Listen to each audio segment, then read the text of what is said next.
que esta semana comienzan las obras de reparación de la piscina municipal tras año y medio sin que los melillenses puedan usarla por numerosos desperfectos. El consejero de Infraestructuras, Rache Busian, ha explicado que tendrán una duración de unos 5 meses. En 4 o 5 meses, una vez que Traxa nos entregue la obra, no funciona correctamente la piscina, pues sí que levantaré la mano y entonaré el mea culpa. Y es que el consejero ha señalado que él ha tenido que asumir los errores de la anterior obra, apuntando a que la Unión Europea exigirá rendición de cuentas al haber financiado la obra anterior de 2019. Se había vendido una reforma integral cuando simplemente se regulaba la temperatura ambiente de la piscina municipal, es decir, casi 2 millones de euros de fondos europeos que veremos si en el año próximo la Unión Europea no toca la puerta de la consejería y nos demande parte del dinero invertido. El consejero ha enumerado los diferentes desperfectos que han ido reparando estos meses atrás. Nos hemos encontrado desde entonces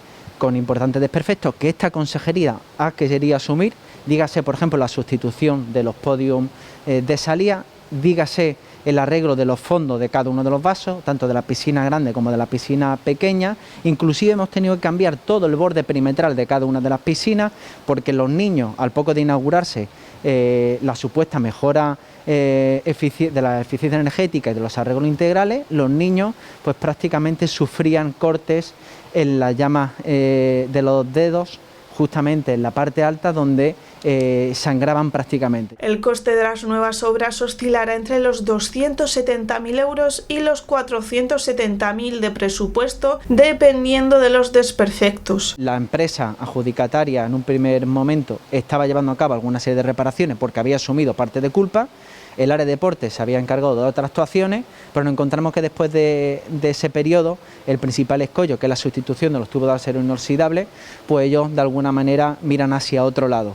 Por eso tenemos que resolver el contrato, hay un recurso ante el Tribunal de Recursos Contractuales y son los plazos que te marca la Administración. Si todo va según lo planeado, los melillenses podrán volver a disfrutar de una piscina municipal en condiciones.